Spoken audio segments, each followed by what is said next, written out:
제가 예전에 사람을 만나고 교류하는데 서툴러서 꽤 많이 헤매던 시절이 있었습니다. 그때는 늘 머릿속이 복잡했고 여성분에게 다가가고 싶은 마음은 굴뚝 같았지만 말 한마디를 꺼내기가 두려웠습니다. 괜히 잘못 말해서 기회를 망치면 어쩌나 하는 생각에 숨죽이고 지켜보기만 했지요. 어느 날인가 거울을 보면서 스스로에게 물었습니다. 내가 정말 이렇게 주저앉을 사람인가? 왜 내 매력을 보여줄 방법을 전혀 모르는 걸까? 그 순간부터 조금씩 다른 사람들의 말투나 행동을 유심히 관찰하기 시작했습니다. 어떻게 하면 좀 더 자연스럽게 다가갈 수 있을지, 말을 건네는 흐름과 타이밍을 어떻게 맞춰야 할지, 그리고 무엇보다 내 마음을 진솔하게 전달하면서도 상대방의 관심을 끌어낼 수 있을지 고민했습니다. 그러다 보니 사람마다 상황마다 다르긴 하지만 어떤 흐름에서는 짧은 문장 몇 개가 의외로 커다란 변화를 가져올 수 있다는 걸 깨닫게 되었습니다. 처음에는 이 사실이 잘 믿기지 않아서 머뭇거렸습니다. 과연 몇 마디 말만으로 상대와 가까워질 수 있을까? 혹시 너무 과장된 이야기 아닐까 하는 의심도 했습니다. 그런데 실제로 시도해보니 단순해 보이는 문장들이 의외로 사람 사이의 거리를 좁히는 열쇠가 되기도 하더군요. 물론 모든 상황에 똑같이 적용되지는 않습니다. 사람마다 성격이 다르고 분위기나 맥락도 제각각이지요. 하지만 제가 느낀 건 핵심은 진심을 담으면서도 순간의 분위기를 잡는 데 있다는 겁니다. 처음에는 어떻게 말을 꺼내야 할지 몰라서 돌려 말하고 자꾸만 애매하게 표현하다가 기회를 놓치곤 했습니다. 그때 선배가 조언해줬습니다. 너무 어렵게 생각하지 말고 짧은 문장으로도 뚜렷한 메시지를 던져봐라. 그러면서 상대가 어떻게 반응하는지 살펴보라는 거였지요. 제가 그 조언을 듣고 조금씩 해본 결과 적절한 문장 몇 개가 정말 무슨 마법처럼 작용한다는 걸 몸소 체험했습니다. 예컨대 처음 만나서 어색할 때 혹은 서로의 의중을 탐색하는 순간에 아주 짧고도 강력한 말을 던지면 상대가 호기심을 느끼거나 긴장감을 해소하거나 혹은 새로운 관심을 보이는 경우가 제법 있었습니다. 그 체험을 통해 대화는 길고 복잡하다고 해서 반드시 좋은 게 아니라는 사실을 알게 되었습니다. 오히려 때로는 짧고 명료하게 핵심을 찌르는 말이 둘 사이를 더 가깝게 만든다는 걸 깨달았습니다. 이야기를 시작하기 전에 먼저 지금부터 제가 드릴 몇 가지 문장들은 도구일 뿐이라는 말씀을 드리고 싶습니다. 도구는 쓰는 사람에 따라 전혀 다른 결과를 만들어냅니다. 동일한 망치라도 목수가 쓰면 아름다운 가구를 만들 수 있지만 아무것도 모르는 사람이 쓰면 손가락을 다칠 수도 있지요. 이 문장들도 마찬가지입니다. 여러분이 어떻게 사용하는지, 어떤 마음가짐으로 던지는지에 따라 전혀 다른 반응이 나올 거라고 생각합니다. 제가 예전에 어떤 모임에서 만난 분이 있었습니다. 그분은 참말 수가 적고 수줍음을 많이 타시는 분이었습니다. 그런데 우연히 그분이 스마트폰 메모장에 빼곡히 적어둔 대화 스크립트를 보게 됐습니다. 처음 보는 사람에게 건네는 인사부터 친해진 뒤에 할 수 있는 농담까지 자세히 적혀 있었지요. 저는 그 메모를 보고 정말 간절함이 느껴져서 마음 한구석이 찡했습니다. 누군가는 그걸 보고 우스꽝스럽다고 생각할 수도 있지만 그분은 자신이 할 수 있는 최선을 다하고 있었습니다. 말주변이 없으니 미리 준비라도 해서 상대와 가까워지고 싶었던 거지요. 저는 그 마음이 참 예뻐 보였습니다. 그래서 오늘 이야기도 혹시라도 대화를 어려워하시거나 혹은 좀 더 매력적인 방법을 찾고 싶어 하시는 분께 작은 도움이 되길 바랍니다. 제가 직접 경험하면서 느낀 바를 바탕으로 짧지만 임팩트가 있고 상대와 감정을 나누는데 유용했던 문장들을 하나씩 풀어보려 합니다. 물론 절대적인 정답은 아니지만 저 역시 많이 시행착오를 겪으면서 얻어낸 것들이니 참고해보시면 어떨까 싶습니다. 제가 만약 화면 너머의 한 분을 직접 뵙고 있다면 아마 이런 식의 대화를 했을 것 같습니다. 제가 살짝 웃으며 말씀드립니다. 제가 예전에요 정말 어색하고 불안해서 아무 말도 못하던 시절이 있었거든요. 그러면 그분이 묻겠죠. 어떤 식으로 어색했나요? 저는 고개를 끄덕이며 덧붙입니다. 그냥 상대가 뭘 좋아하는지도 모르겠고 무슨 말을 해야 할지도 모르겠고 대화가 끊기면 어쩌나 조마조마했어요. 그래도 지금은 좀 나아졌습니다. 그러면 상대가 또 묻겠지요. 어떻게 나아진 건가요? 저는 대답합니다. 간단해요. 말을 길게 준비하기보다 순간순간 솔직하면서도 호기심을 자극하는 한두 마디를 익혀서 내뱉기 시작했거든요. 그리고 그게 생각보다 잘 통해서 꽤 놀랐어요. 이렇게 서로 주고받는 이야기 속에서 제 경험을 토대로 조금씩 문장을 곁들여보는 것이지요. 그럼 이제부터 본격적으로 사람 사이의 감정을 조금 더 가깝게 만드는 몇 가지 문장을 소개해볼까 합니다. 물론 상황에 따라 또 상대에 따라 조절해야 한다는 점은 늘 마음에 새겨두셔야 합니다. 무턱대고 아무 타이밍에나 던지면 오히려 당황스럽게 만들 수 있거든요. 처음 이야기를 시작할 때 혹은 아직 서로 잘 모르지만 그 사람에게 호감을 느낄 때 저는 이런 문장을 종종 사용했습니다. 너랑 대화하는 느낌이 참 좋다. 근데 아직 우리가 많이 친한 건 아니니까 아쉽네. 만약 친해졌다면 당장이라도 만나고 싶었을 텐데 말이야. 이 말 자체가 특별히 대단한 기술처럼 보이지 않을 수 있습니다. 하지만 중요한 건 뉘앙스입니다. 단지 상대를 칭찬만 하는 게 아니라 살짝 아쉬움을 드러내고 동시에 나도 기준이 있다는 것을 흘려보내는 것이지요. 이런 태도는 오히려 상대가 나를 쉽게 볼 수 없게 만들어줍니다. 무엇보다 계속해서 시도 때도 없이 만나자는 말이 아니라 조금은 거리감과 호기심을 동시에 갖게 만듭니다. 예전에 이 문장을 건넸을 때 상대가 약간 놀라면서도 재밌다는 표정을 지었던 기억이 납니다. 대부분은 상대가 한마디쯤 물어옵니다. 우리 아직 완전히 안 친한가? 저는 그때 솔직하게 말합니다. 아직 내가 뭘 좋아하는지도 잘 모르고 어떻게 웃는지도 제대로 못 봐서 아쉽다는 느낌이 들어. 그러면 그제야 상대도 조금씩 마음의 문을 열고 자신에 대해 말해주기 시작합니다. 사실은 난 이런 걸 좋아해. 저런 음악에 관심이 많아. 혹은 이런 걸 먹을 땐 행복해진다는 식으로요. 그렇게 자연스럽게 대화의 폭이 넓어지는 걸 느끼곤 했습니다. 다음으로 상대가 대화에 별다른 열의를 보이지 않거나 그저 짤막한 반응이나 이모티콘만 보내올 때가 있습니다. 이건 참 곤란한 상황이지요.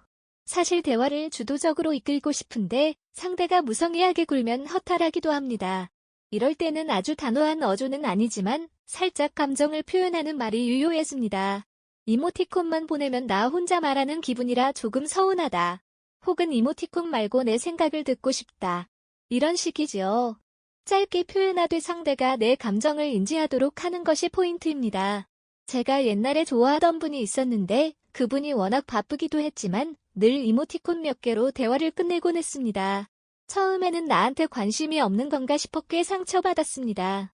그런데도 용기를 내어 나 혼자 독백하는 것 같아서 쓸쓸해라고 솔직하게 표현해봤습니다. 그랬더니 그분이 미안하다며 사정 이야기를 해주더군요.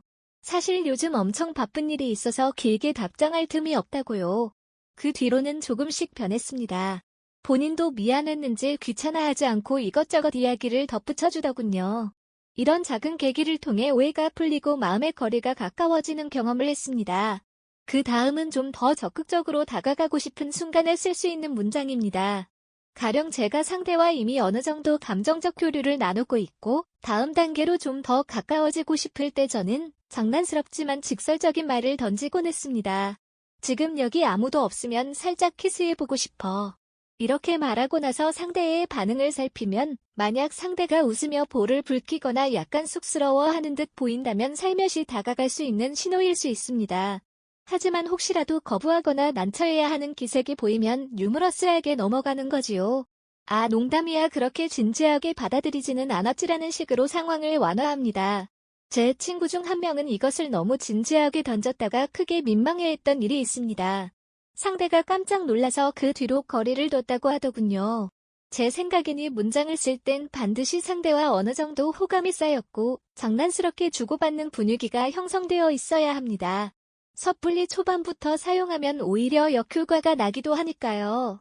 그럼에도 불구하고 어느 정도 분위기가 무르익었다고 느껴질 때 이 한마디를 건네는 순간 그 떨림과 짜릿함이 흐르기도 합니다. 타이밍이 참 중요하지요. 또 한 가지 상대가 나에게 뭔가를 부탁하거나 혹은 선물을 기대하는 듯한 뉘앙스를 풍길 때가 있습니다. 만나서 맛있는 걸 사달라거나 마음에 드는 물건을 갖고 싶다는 이야기를 은근히 건네거나 아니면 무언가 귀찮은 일을 대신해달라고 할 때 말이죠. 이럴 때 무작정 들어주거나 정색하고 거절하기보다 너와의 관계를 좀 더 진지하게 생각하고 있다는 메시지를 남길 필요가 있습니다. 이런 경우 난 아직 결정 안 했어. 나도 좀 더 생각해 볼게. 근데 내가 어떤 사람인지 좀 더 알고 싶다. 이 정도로 여지를 주는 게 괜찮습니다.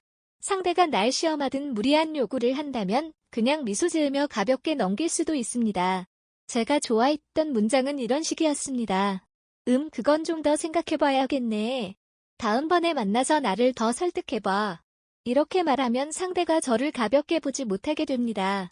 무조건 들어주는 사람이 아니라 자기도 뭔가 노력을 해야 얻을 수 있다는 느낌을 주는 것이지요.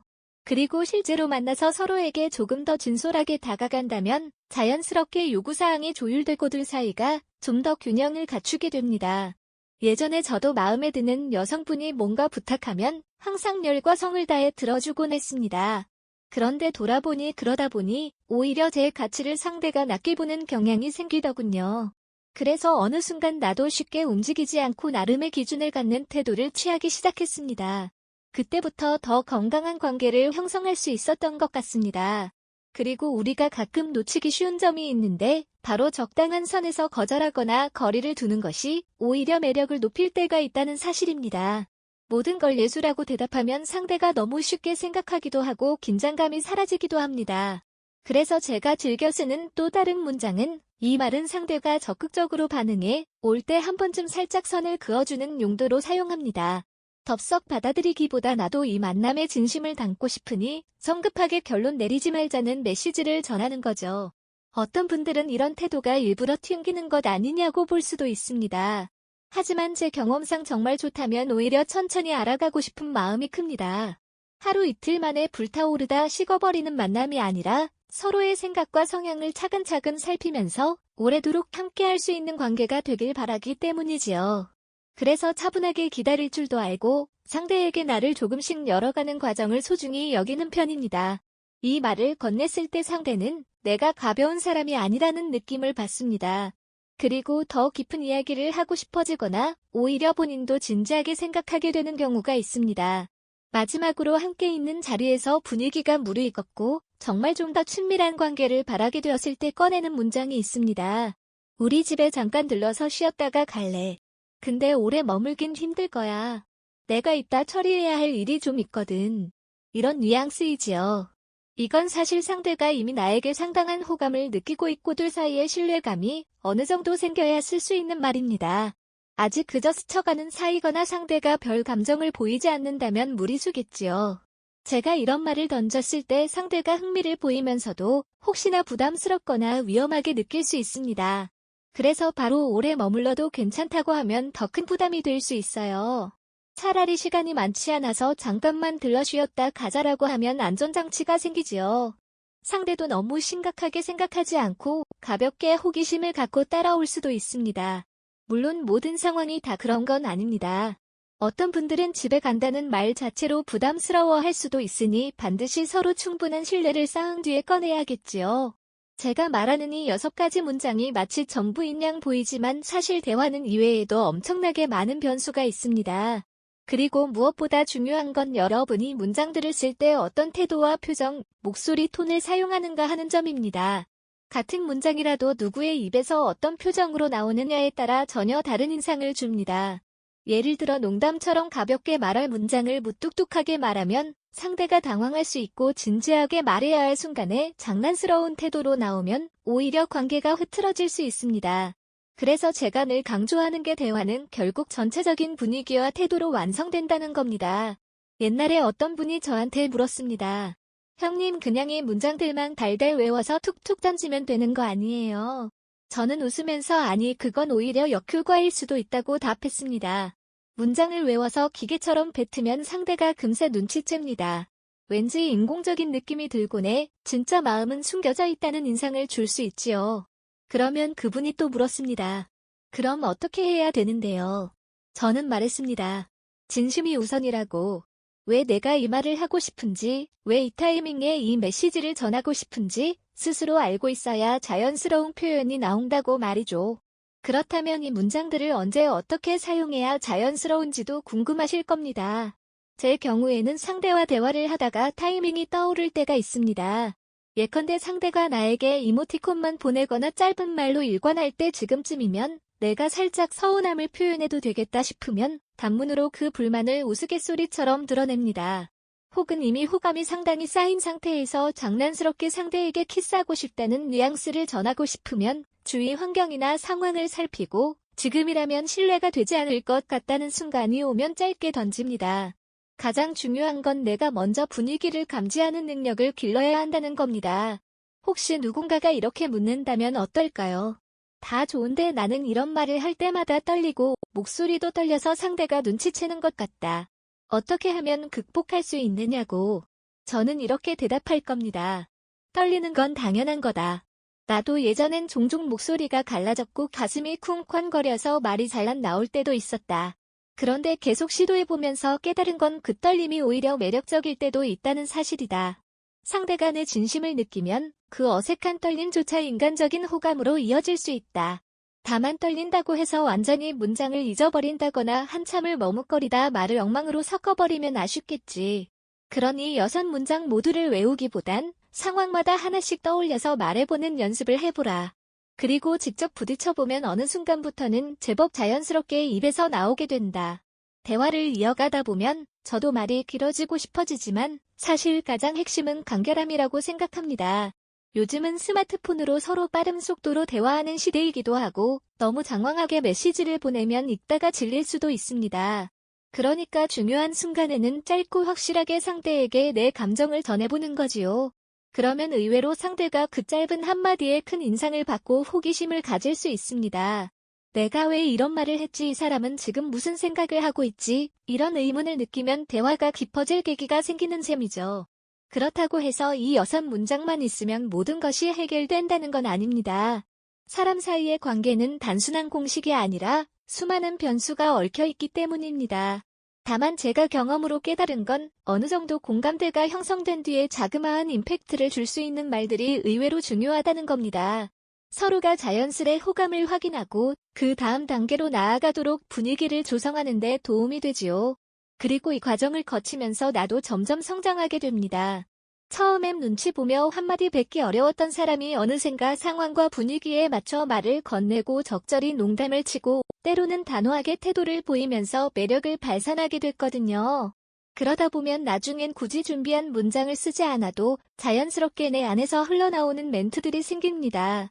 그때가 되면 내가 정말 사람들과 대화하는 걸 즐기고 자신의 매력을 긍정하고 있다는 증거가 아닐까 싶습니다.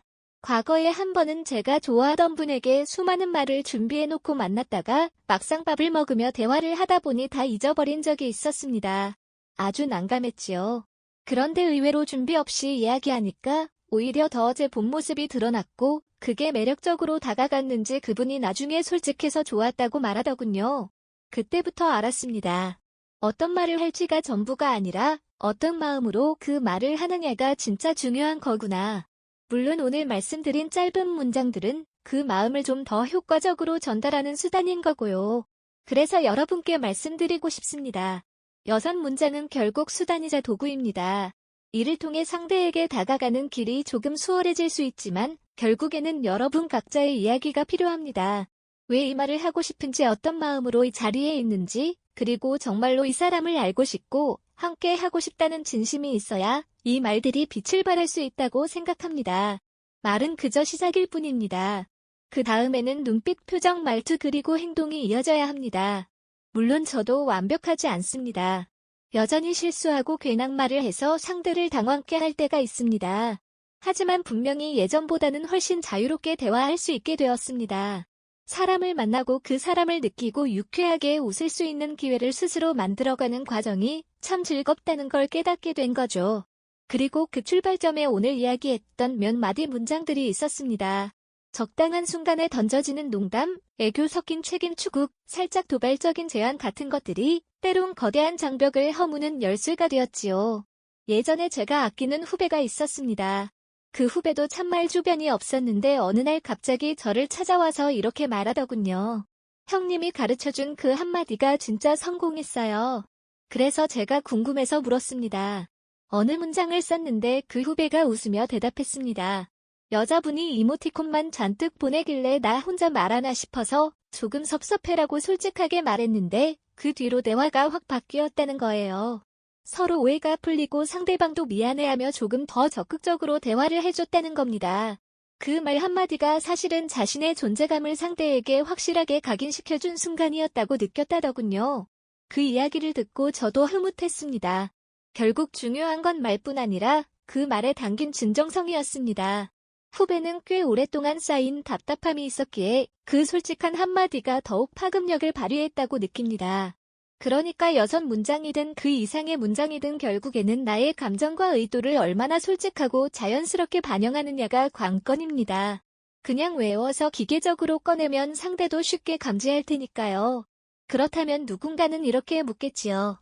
좋은 말씀이긴 한데 저는 아직 연애 경험도 적고 상대가 거부하면 어쩌나 하는 두려움이 커서 시도조차 못하겠습니다. 그럴 때 제가 해줄 수 있는 대답은 하나입니다. 거절은 누구나 겪을 수 있고 실패도 당연한 과정입니다. 말 한마디로 모든 게 해결된다면 세상 모든 사람이 행복하게 연애를 하고 있을 겁니다. 중요한 건 시도하고 경험해보는 용기입니다. 그 과정을 통해서 자신만의 대화 스타일을 찾게 되거든요. 6문장이 아니라 20문장, 100문장이 되더라도 결국에는 본인의 이야기가 담겨 있어야 진짜 힘이 생깁니다. 그 시작점으로 이 6가지를 곁에 두시면 도움이 될 수도 있습니다. 저는 연애를 잘하는 것과 못하는 것 사이에 결정적인 차이가 있다고 생각합니다. 그것은 자신을 믿고 동시에 상대의 반응에 예민하게 귀를 기울이는 태도입니다. 말 잘하는 사람이라고 해서 다 연애를 잘하는 건 아닙니다. 오히려 필요 이상의 말로 상대를 피곤하게 만들 수도 있지요. 반면에 말이 서툴러도 자기가 무슨 말을 하고 싶은지를 명확히 알고 있다면 단 한마디로도 상대의 마음을 움직일 수 있다고 생각합니다. 이 글을 보시는 분들 가운데 아직 시도해보지 않고 머릿속에서만 맴도는 분들이 있다면 용기를 내어보시길 권합니다. 물론 두렵죠. 제 마음도 마찬가지였습니다. 하지만 어느 순간 결심이 들 때가 있습니다. 이대로 계속 눈치만 보며 살 수는 없다. 내가 진짜 원하는 것이 무엇인지 확인하고 싶다 하고요. 그럴 때 오늘 말씀드린 문장들을 하나씩 떠올리며 가볍게 시도해보세요. 혹시라도 상대가 탐탁지 않아 하거나 거부한다면 거기서 멈추면 됩니다. 그게 끝이 아니라 새로운 기회를 엿보며 배우는 과정이라 생각하세요. 예전에 어느 분이 한두 번 거절당했다고 해서 완전히 자존감이 무너졌다고 털어놓은 적이 있습니다.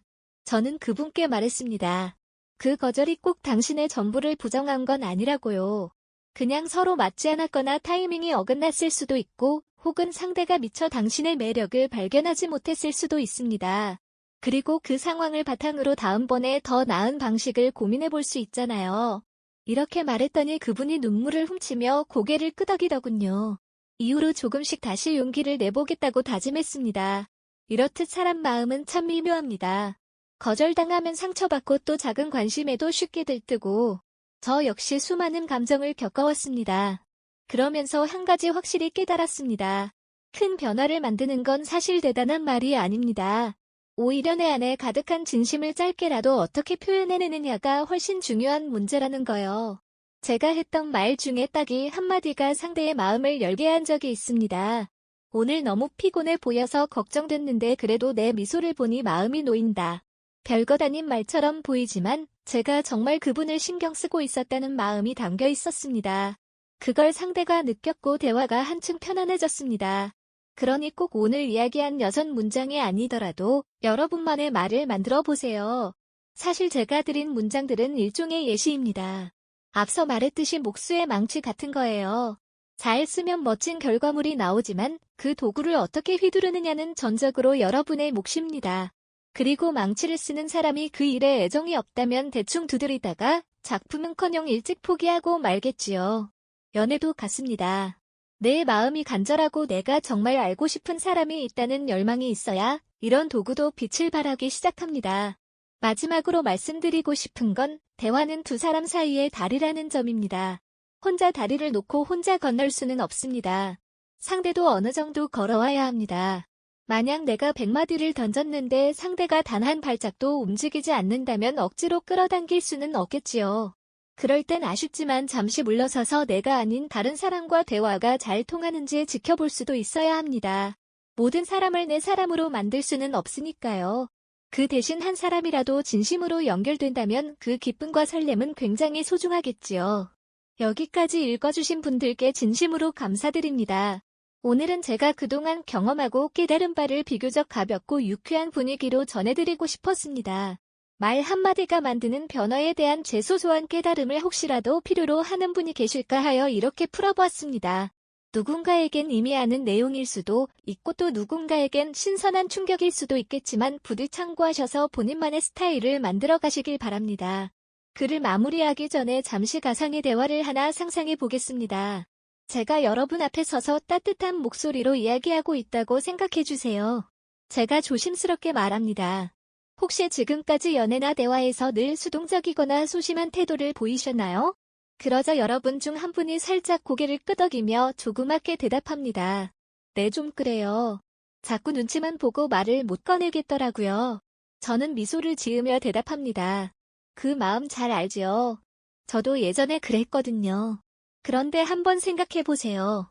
그렇게 망설이다가 아무것도 못 해본 기억이 정말 후회되지 않나요? 그분이 다시 고개를 끄덕입니다.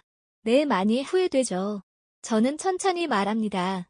그렇다면 오늘 제가 말씀드린 짧은 문장들 중 하나를 골라서 가벼운 마음으로 다음 기회에 써보세요. 이모티콘뿐이라서 서운하다고 말해도 좋고 혹은 친해지면 만나고 싶다고 살짝 아쉬움을 표해도 좋습니다. 그리고 상대 반응을 살펴보세요. 생각보다 크게 달라지지 않더라도 적어도 내가 주도적으로 뭔가를 해봤다는 사실이 나를 단단하게 만들어줄 거예요.